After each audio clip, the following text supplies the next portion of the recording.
సాధారణంగా రాజకీయాలలో గెలుపు ఓటములు అనేవి సహజం. ఓడిపోయినంత మాత్రాన వాళ్ళ రాజకీయ జీవితానికి వచ్చిన ఇబ్బంది ఏమి ఉండదు. తర్వాత అయినా గెలవచ్చు.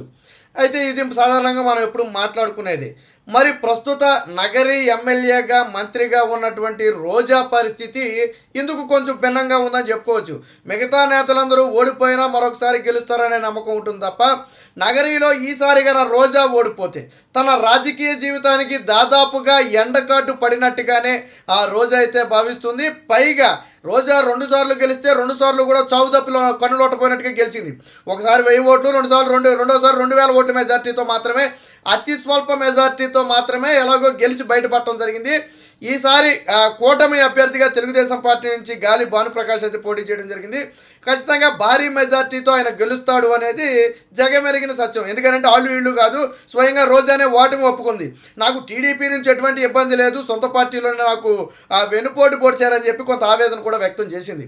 అయితే రోజా ప్రస్తుతానికి పోలింగ్ తరువాత మే 13 తరువాత దాదాపుగా మీడియా ముందు కనపడలేదు. ఒక్కసారి మాత్రం జస్ట్ ఏదో ఇలాగ అధికార పార్టీలో సొంత వాళ్లే నాకు వెనుపోటు పొడిచారని ఒక మాట మాట్లాడింది తప్ప ఇప్పటి వరకు కూడా కనపడలేదు. ఇప్పుడు సోషల్ మీడియాలో కానివ్వండి, వాట్సాప్లో కానివ్వండి ఒక టాక్ అయితే హల్చల్ చేస్తుంది. అందులో ఎంతవరకు నిజం ఉందనేది ఇప్పటికిప్పుడు మనం చెప్పలేం. కానీ నిప్పు లేనిదే పొగ రాదు కాబట్టి ఖచ్చితంగా ఏదైనా వాస్తవం ఉందేమోనని మనం కూడా భావించాలా. రోజా ఇక జగన్మోహన్ రెడ్డికి హ్యాండ్ ఇచ్చి, రాష్ట్ర రాజకీయాలకు హ్యాండ్ ఇచ్చి తమిళనాడు పాలిటిక్స్లో చేరబోతుందా అంటే ఎస్, అవుననే సమాధానం వస్తుంది. దాదాపుగా ఇక తెలుగు ప్రజల నుంచి తనకు ఆదరణ లభించే అవకాశం లేదు.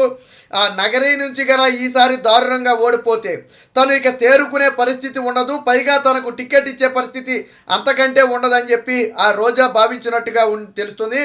దాదాపుగా సినిమాలకు పూర్తిగా దూరమైనటువంటి రోజా ఇప్పుడు రాజకీయంగా తనకు ఎదురవబోతున్న ఈ ఇబ్బందిని ఏ విధంగా ఎదుర్కోవాలని చెప్పి ఒక ఆలోచనకు వచ్చినట్టు తెలిసింది. అయితే ఇతరులకు లేని ఒక సదవకాశం రోజాకు ఉంది. ఇతరులు వేరే రాష్ట్రంలోకి వెళ్ళి రాజకీయం చేయాలంటే అంత ఈజీ కాదు. ఇప్పుడు ఆంధ్ర నుంచి తెలంగాణలో వెళ్ళిపోయి అక్కడ పోటీ చేయాలంటే అంత ఆషామాషి వ్యవహారం కాదు. అలాగే ఆంధ్ర నుంచి వేరే రాష్ట్రానికి వెళ్ళి పోటీ చేయాలన్నా అంత ఆషామాషి కాదు. బట్ రోజాకి మాత్రం తమిళనాడు నుంచి పోటీ చేసే అవకాశం ఉంది. ఎందుకంటే రోజా తమిళనాడుకు పక్కనే ఉండటం, తన భర్త తమిళనాడు వాసే కావడంతో ఆల్రెడీ తమిళ ఇండస్ట్రీతో కూడా తనకు కొద్దో గొప్ప సత్సంబంధాలు ఉన్న నేపథ్యంతో ఇప్పుడు తమిళనాడు రాజకీయాల్లో ఎంట్రీ ఇవ్వాలి, ఇక ఆంధ్రాను వదిలేయాలని ఒక నిర్ణయానికి వచ్చినట్టుగా రోజా అయితే తెలుస్తుంది. ఈ విషయంపై ఇప్పటికే తన సన్నిహితుల వద్ద కొద్దో గొప్ప అసలు ఎలా ఉంటుంది అని చర్చ కూడా ప్రారంభించినట్టుగా అయితే ఒక వార్త అయితే హల్చల్ చేస్తుంది. ఇక తమిళనాడు పాలిటిక్స్లో డిఎంకే పార్టీలో చేరాలని రోజా పావులు కదుపుతున్నట్టుగా ఒక వార్త అయితే హల్చల్ చేస్తుంది. డిఎంకే అంటే కీలకమైనటువంటి పార్టీ, ద్రావిడ మున్నేట్ర కజగం. ఆ పార్టీలో చేరాలని చెప్పి రోజా భావిస్తున్నట్టు తెలుస్తుంది. దీనికి తన భర్త కూడా పూర్తి సహాయ సహకారాలు అందించడమే కాకుండా ఇప్పటికే తన భర్తకు తమిళనాడులో ఇండస్ట్రీతో పాటు కొద్దిగా పొలిటికల్ సంబంధాలు కూడా తమిళనాడు వరకు ఉన్నాయి సెల్వమణికి. సో వాటిని ఉపయోగించుకునే ఈరోజు రోజా అయితే తమిళ రాజకీయాల్లో అడుగు పెట్టడానికి రంగం సిద్ధం చేసుకుంటున్నట్టుగా తెలుస్తుంది.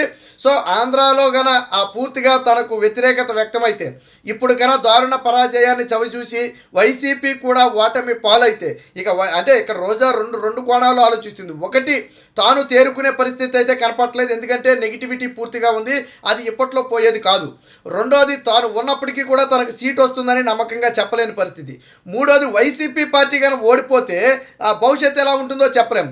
అందులోనూ ఇక్కడే కనుక ఉంటే ఖచ్చితంగా ప్రతిపక్షాలు రోజాను టార్గెట్ చేసే అవకాశం ఉంది. ఎందుకంటే రోజా మాట్లాడిన మాటలు కానివ్వండి, చంద్రబాబు మీద, లోకేష్ మీద చేసినటువంటి విమర్శలు కానివ్వండి, అన్నీ ఇన్ని కాదు, వ్యక్తిగత విమర్శలు చేయడం, పవన్ కళ్యాణ్ని విమర్శించడం, ఇవన్నీ కూడా మనందరికీ తెలిసిందే.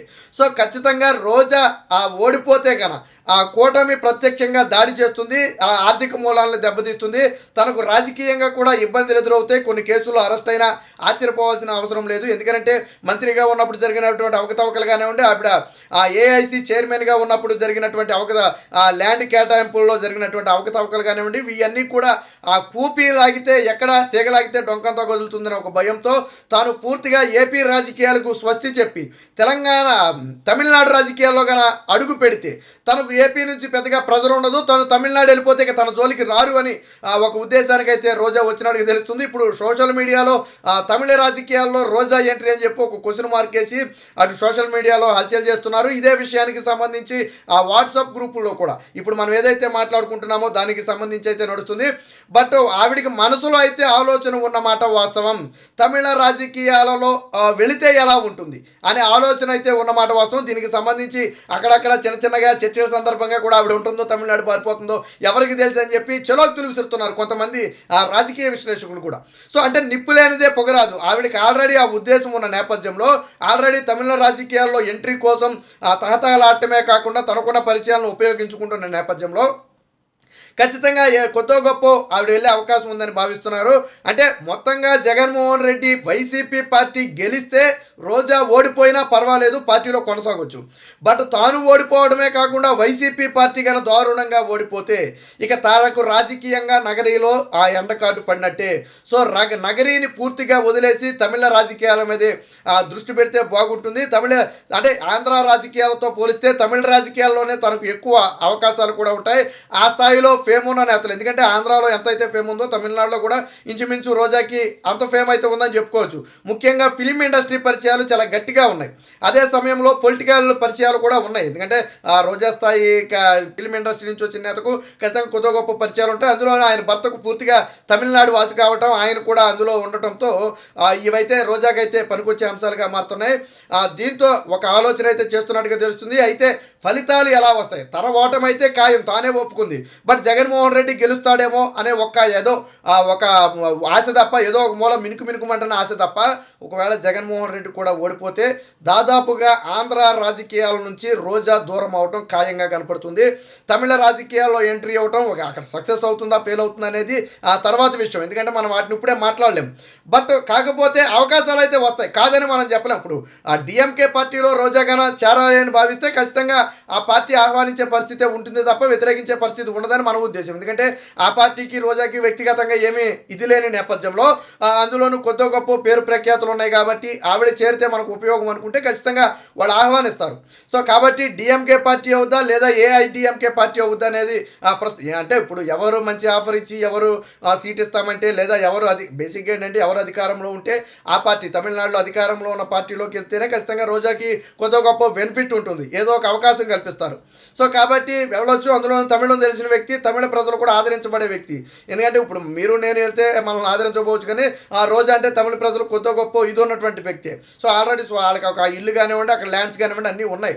సో కాబట్టి ఆదరిస్తారన్న ఒక ఉద్దేశంతో రోజా జగన్మోహన్ రెడ్డికి హ్యాండ్ ఇచ్చి తమిళ రాజకీయాల్లో అడుగు పెట్టాలని భావిస్తున్నట్టుగా తెలుస్తుంది. వాస్తవానికి ఇతర నేతలకు లేని ఒక అవకాశం ఇప్పుడు రోజాకు మాత్రమే ఉందని చెప్పుకోవచ్చు.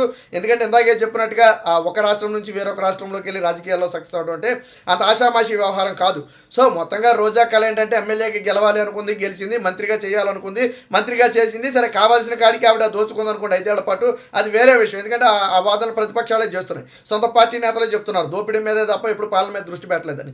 సో మొత్తంగా రోజా అయితే ఇప్పుడు జగన్మోహన్ రెడ్డికి హ్యాండ్ ఇచ్చి తమిళ రాజకీయాల్లో ఎంట్రీ ఇవ్వబోతున్న వార్త అయితే రాష్ట్ర వ్యాప్తంగా కూడా చర్చనీయాంశంగా మారింది.